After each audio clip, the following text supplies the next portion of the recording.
children, it's Mrs. Lee here. It's assembly number 1 and it's week 6. Oh gosh, time has flown, hasn't it?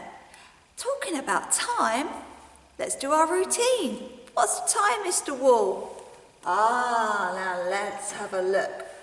The long hand, that's the minute hand, is on the 6. We know that means, that's right, it's past.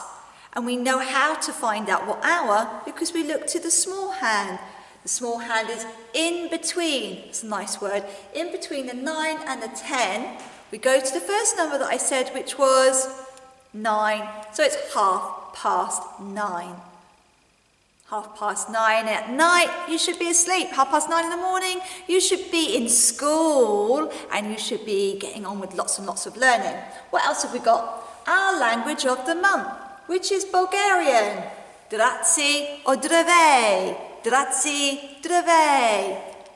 What else have we got? Oh, our Makaton sign. It's changed again. I'm going to bring it close to you.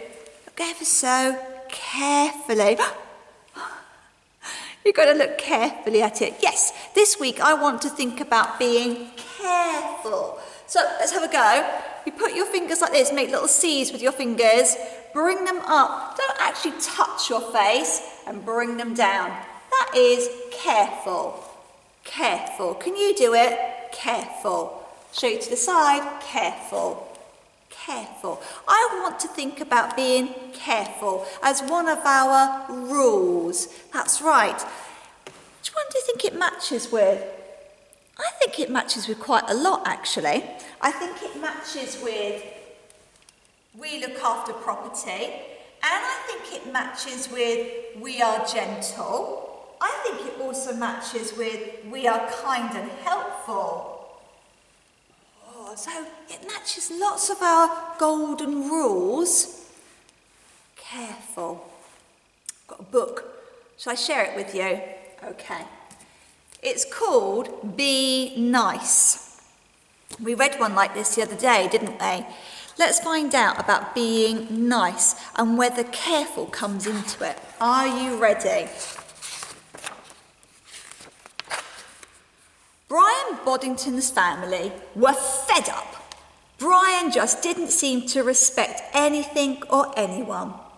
When Dad got a very important phone call from Mrs. Austere, his very important boss, about something very important, Brian played the drums loudly. "Sorry about this, Mrs. Austere, it's a really bad line."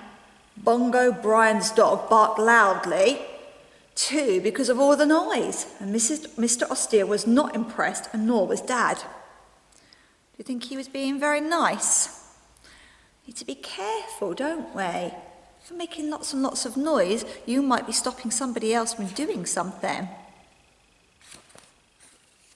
When Brian's teenage sister Anthea and her friend Talia wanted some private time to talk about girls' things, Brian put on his Star Invaders game, sat in the middle of them with Bongo and refused to go away.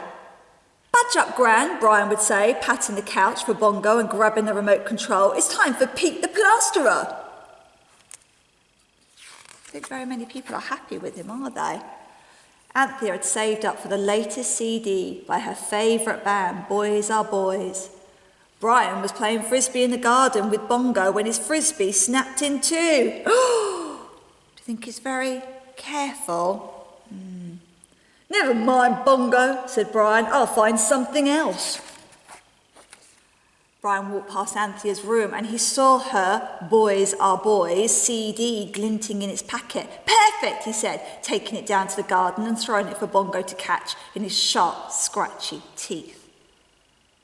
Good thing or not a good thing? Then Brian and Bongo went to the end of the garden where the old apple tree grew. The tree was loaded with delicious fruit. All Brian needed was something to get it down. "I know just the thing."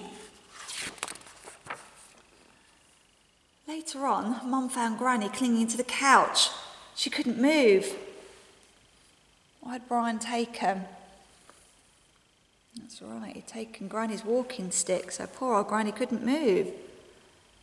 Poor Granny, she has to be very careful. Do you think Brian's being very nice? No. When Mum went to get her new silk scarf to wear on her Wednesday's girls' night out, it was nowhere to be found. But that's probably because she didn't look in Bongo's basket.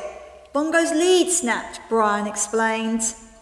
Brian, she shouted, how would you feel if we treated your things like you treat our things? She said, but you know what Brian did? He just laughed. You wouldn't, he said. But then Brian made a big mistake. He used Dad's best shirt to make Bongo into a super dog. Dad was mad. Mum called a family meeting without Brian or Bongo. It's time, she said, to give Brian a taste of his own medicine. And everyone agreed that Brian was not being very kind, and he certainly wasn't being very careful. See, Brian's oblivious, watching Pete the Plaster on television. Everybody's looking very sad, a bit cross. Anthea borrowed Brian's Star Invaders game and simply couldn't find it when Brian wanted to play with it. I don't know where it is. Mum bought a baby-sized Pete the Plasterer t-shirt and pretended it was Brian's. Oopsie, she said, it must have shrunk in the wash. And when Brian was watching Fantastic Football Facts, Granny changed channels to Old Doctors in Hospitals, and then she sat on the remote so he couldn't get it. And when Brian was building a huge tower out of blocks, Dad put on one of his old rocker CDs so loudly that Brian jumped and knocked all the blocks over. Dad, you've ruined my game. What's wrong with this family? Anthea's lost my stuff, Mum's ruined my t-shirt, Granny's being really selfish on the television. Nobody treats my stuff with any care or respect. I mean, how would they feel if I took their stuff and ruined it? Oh, said Brian, remembering what he'd done with the CD, remembering what he'd done with Mum's silk scarf, remembering what he'd done with Dad's t-shirt and the telephone call, remembering all the things that he'd done where he hadn't been careful, he hadn't been nice. This time Mum called another family meeting and Brian said he was really sorry and everyone said they were sorry too and they gave Brian back his stuff. And Bongo, well, Bongo ate the remote control. Oh, Bongo. He wasn't very careful, was he, Bongo? He wasn't very careful, was he, Bongo? So we really need to all be careful, children, so that we can try and make Hertford Infant School a happy place. When you go around Hertford Infant School and you see something that isn't in its right home, so maybe you find something on the floor, do you think you should just walk on it? There's a book on the floor, walk on it? No, pick it up and put it in its right place so we can look after it.